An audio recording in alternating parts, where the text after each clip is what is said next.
where we left off after the meiosis videos is that we had two gametes. We had a sperm and an egg. Let me draw the sperm. So you had the sperm, and then you had an egg. Maybe I'll do the egg in a different color. That's the egg, and we all know how this story goes. The sperm fertilizes the egg, and a whole cascade of events start occurring. The walls of the egg then become impervious to other sperm, so that only one sperm can get in. But that's not the focus of this video. The focus of this video is how this fertilized egg develops once it has become a zygote.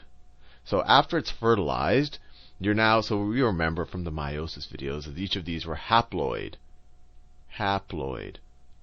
Or that they had, I added an extra I there, or that they had half the contingency of the DNA, haploid.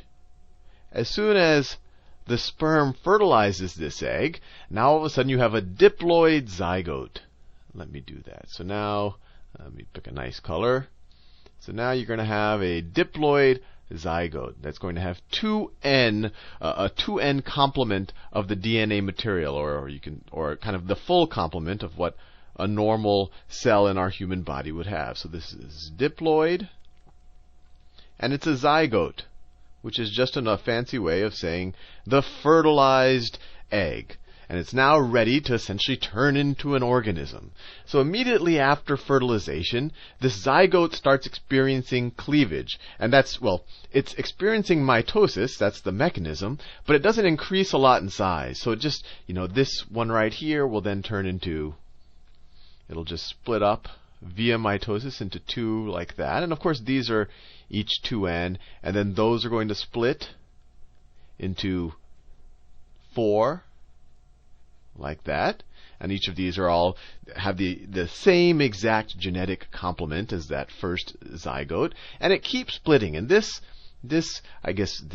mass of cells, we can start calling it, this right here, this is referred to as the morula. And it actually comes from the word for mulberry, because it looks like a mulberry. So actually, let me just kind of simplify things a little bit, because we don't have to start here. So we start with a zygote. This is a fertilized egg. It just starts duplicating via mitosis, and you end up with a ball of cells. It's often going to be a power of 2, because these cells, at least in the initial stages, are all duplicating it all at once, and then you have this morula. Now, once the morula gets to about 16 cells or so, and we're talking about 4 or 5 days, this isn't an exact process, they start differentiating a little bit, where the outer cells, and this kind of turns into a sphere. Let me make it a little bit more sphere-like. So it starts differentiating between, let me make some outer cells, and this would be a cross-section of it. It's really going to be look more like a sphere. That's the outer cells. And then you have your inner cells on the inside. These outer cells are going to be called, or are called, the trophoblasts. Let me do a different color. Trophoblast. Let me scroll over. Don't want to go there. And then the inner cells, and this is kind of the crux of what this video is all about. Let me scroll down a little bit. The inner cells, pick a suitable color. The inner cells right there are called the embryoblast. And then what's going to happen is some fluid's going to start filling in some of this gap between the embryoblast and the trophoblast. So you're going to start having some fluid that comes in there. And so the morula will eventually look like this, where the trophoblast, or the outer membrane, is kind of this huge sphere of cells. And this is all happening as they keep replicating. Mitosis is the mechanism. So now my trophoblast is going to look like that. And then my embryoblast is going to look like this. Sometimes the embryoblast, so this is the embryoblast. Sometimes it's also called the inner cell mass. So let me write that. Inner cell mass, and this is what's going to turn into the organism. And so just so you know a couple of the labels that are involved here, if we're dealing with a mammalian organism, and we are mammals, we call this thing that the morula turned into was a zygote, then a morula, then the cells of the morula started to differentiate into the trophoblast, or kind of the outside cells, and then the embryoblast. And then you have this space that forms here, and this is just fluid, and it's called the blastocele. Blastocele. A very non-intuitive spelling of the seal part of blastocele. But once this is formed, this is called a blastocyst. That's the entire thing right here. Let me scroll down a little bit. This whole thing is called the blastocyst. And this is the case in humans. Now, it can be a very confusing topic because a lot of times in a lot of books on biology, you'll say, hey, you go from the morula to the blastula, or the blastosphere stage. Let me write those words down. So, sometimes we'll say morula, and you go to blastula. And sometimes it's called blastosphere. And I want to make it very clear that these are essentially the same stages in development. These are just for, in a lot of books they'll start talking about, frogs or tadpoles or things like that. And this applies to them while we're talking about mammals, especially the ones that are closely related to us. The stage is the blastocyst stage. And the real differentiator is when people talk about just blastula and blastospheres, there isn't necessarily this differentiation between these outermost cells and these embryonic, or this embryoblast, or this inner cell mass here. But since the focus of this video is humans, and really that's where I wanted to start from because that's what we are and that's what's interesting, we're going to focus on the blastocyst. Now, everything I've talked about in this video, it was really to get to this point, because what we have here, these little green cells that I drew right here, in the blastocyst, this inner cell mass, this is what will turn into the organism. And you say, okay, Sal, well, if that's the organism, what's all of this, these purple cells out here, this trophoblast out there? That is going to turn into the placenta. And I'll do a future video where in a human it'll turn into a placenta. So let me write that down. It'll turn into the placenta. And I'll do a whole future video about, I guess, how babies are born, and I actually learned a ton about that this past year because a baby was born in our house. But the placenta is really kind of what the embryo develops inside of, and it's the interface between, especially in humans and in mammals, between the developing fetus and its mother. So it kind of is the exchange mechanism that separates their two systems, but allows the necessary functions to go on between them. But that's not the focus of this video. The focus of this video is the fact that these cells, which at this point they've differentiated themselves away from the placenta cells, but they still haven't decided what they're going to become. Maybe this cell and its descendants may eventually start becoming part of the nervous system, while these cells right here might become muscle tissue, while these cells right here might become the liver. These cells right here are called embryonic stem cells, and probably the first time in this video you're hearing a term that you might recognize. So if I were to just take one of these cells, and actually just to introduce you to another term, as soon as we have this zygote here, as soon as it starts dividing, each of these cells are called a blastomere. And you're probably wondering, Sal, why does this word blast keep appearing in this kind of embryology videos, these development videos? And that comes from the Greek for spore, or blastos. So it's just as the organism is beginning to spore out or grow. But I won't go into the word origins of it. But that's where it comes from, and that's why everything has this blast in it. So these are blastomeres. So when I talk about embryonic stem cells, I'm talking about the individual blastomeres inside of this embryoblast, or inside of this inner cell mass. These words are actually unusually fun to say. So each of these is an embryonic stem cell. Let me write this down in a vibrant color, because this is so each of these right here are embryonic stem cells. And I wanted to get to this in embryonic stem cells. And the reason why these are interesting, and I think you already know, is that there's a huge debate around these. One, these have the potential to turn into anything, that they have this plasticity. That's another word that you might hear. Let me write that down too. Plasticity. And the word essentially comes from, like a plastic can turn into anything else. When we say that something has plasticity, we're talking about its potential to turn into a lot of different things. So the theory is, and there's already some trials that seem to substantiate this, especially in some lower organisms, that look, if you have some damage at some point in your body, if you have some damage, let me draw a nerve cell. Let me say I have I won't go into the actual mechanics of a nerve cell, but let's say that we have some damage at some point on a nerve cell right there, and because of that, someone is paralyzed, or there's some nerve dysfunction, we're dealing with multiple sclerosis, or who knows what. The idea is look, we have these cells here that could turn into anything.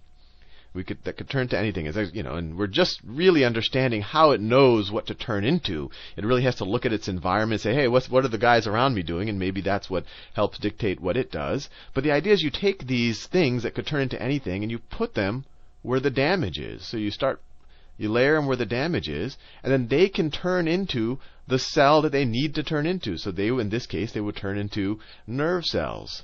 They would turn into nerve cells and repair the damage, and maybe cure the paralysis for that individual. So it's a huge, exciting area of research, and you could even, in theory, grow new organs. If someone needs a kidney transplant or a heart transplant, maybe in the future we could take a colony of these embryonic stem cells. Maybe we can put them in some type of other creature, or who knows what. And we can turn it into a replacement heart or a replacement kidney. So there's a huge amount of excitement about what these can do. I mean, they could cure a lot of formerly uncurable diseases, or provide hope for a lot of patients who might otherwise die. But obviously, there's a debate here, and the debate all revolves around the issue of if you were to go in here and try to extract one of these cells, you're going to kill this embryo. You're going to kill this developing embryo. And that developing embryo had the potential to become a human being. So, and I'll put it's a potential. It obviously has to be in the right environment, and it has to, have a willing mother and all of the rest. But it does have the potential. And so for those, especially I think in the pro-life camp, who say, hey, this anything that has the potential to be a human being, that is life, and it should not be killed. So people on that side of the camp, they're against the destroying of this embryo, and I'm not making this video to take either sides of that argument, but it's a potential to turn into a human being.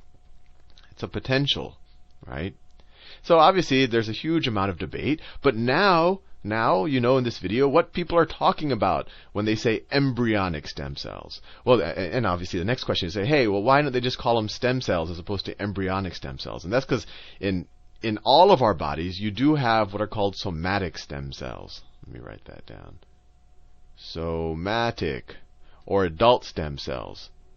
And we all have them. They're in our bone marrow to help produce red blood cells, other parts of our body.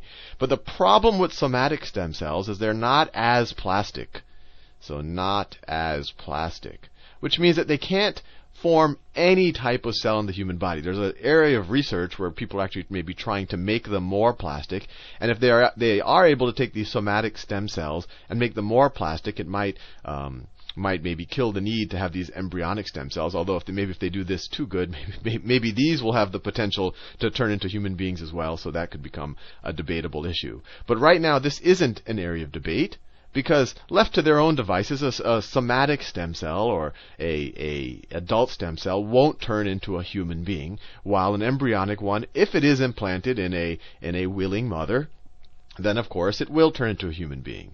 And I want to make one side note here, because I don't want to take any sides on the debate of well, I mean, facts are facts. This does have the potential to turn into a human being, but it also has the potential to save millions of lives. Both of those statements are facts, and then you can decide on your own which side of that argument you'd like to, or what side of that balance you would like to kind of put your own opinion on. But there's one thing I want to talk about that in the public debate is never brought up. So, you have this notion of to get an embryonic stem cell line, and when I say a stem cell line, I mean you take a couple of stem cells, or let's say you take one stem cell, and then you put it in a petri dish, and then you allow it to just duplicate. So this one turns into 2, those 2 turn into 4, then someone could take one of these and then put it in their own petri dish. These are a stem cell line. They all came from one unique embryonic stem cell, or what initially was a blastomere. So that's what they call about a stem cell line. So the debate obviously is when you start a embryonic stem cell line, you are destroying an embryo. But I want to make the point here that embryos are being destroyed in other processes, and namely in vitro fertilization. In vitro fertilization, and maybe this will be my next video, fertilization. And this is just the notion that they take a set of eggs out of a mother. It's usually a couple that's having trouble having a child, and they take a bunch of eggs out of the mother. So let's say they take maybe 10 to 30 eggs out of the mother. They actually perform a surgery to take them out of the ovaries of the mother, and then they fertilize them with semen. Either it might come from the father or a sperm donor. So then all of these become zygotes once they're fertilized with semen. So these all become zygotes, and then they allow them to develop, and they usually allow them to develop to the blastocyst stage. So eventually all of these turn into blastocysts. They have a blastocele in the center, which is this area of fluid. They have, of course, the embryo, the inner cell mass in them. And what they do is they look at the ones that they deem are healthier, or maybe the ones that are at least just not unhealthy, and they'll take a couple of these and they'll implant these into the mother. So all of this is occurring in a petri dish. So maybe these 4 look good, so they're going to take these 4, and they're going to implant these into a mother, and if all goes well, maybe one of these will will give the couple a child. So this one will develop, and maybe the other ones won't. But if you've seen John and Kate plus 8, you know that many times they implant a lot of them in there just to increase the probability that you get at least one child. But every now and then they implant 7 or 8, and then you end up with 8 kids, and that's why in vitro fertilization often results in kind of these multiple births or reality television shows on cable. But what do they do with all of these other I won't say perfectly viable, but these are embryos. They may or may not be perfectly viable, but you have these embryos that have the potential, just like this one right here. These all have the potential to turn into a human being. But most fertility clinics, roughly half of them, they either throw these away, they destroy them, they allow them to die.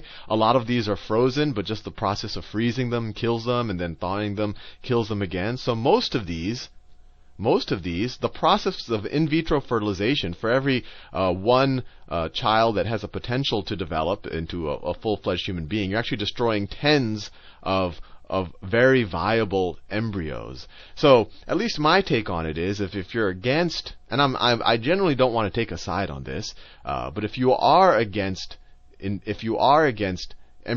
research that involves embryonic stem cells, because of the destruction of embryos, on that same, philosophical ground, you should also be against in vitro fertilization. Because both of these involve the destruction of zygotes. I think I won't talk more about this because I really don't want to take sides, but I want to show that there is kind of an equivalence here that's completely lost in this debate on whether embryonic stem cells should be used because they have a destruction of embryos, because you're destroying just as many embryos in this. Well, I won't say just as many, but you are destroying embryos. There's hundreds of thousands of embryos that get destroyed and get frozen and obviously destroyed in that process as well. through this in vitro fertilization process. So anyway, now hopefully you have the tools to kind of engage in the debate around stem cells, and you see that it all comes from what we learned about, meiosis. They produce these gametes. The male gamete fertilizes a female gamete. The zygote happens, or gets created and starts splitting up, the morula, and then it keeps splitting and it differentiates into the blastocyst.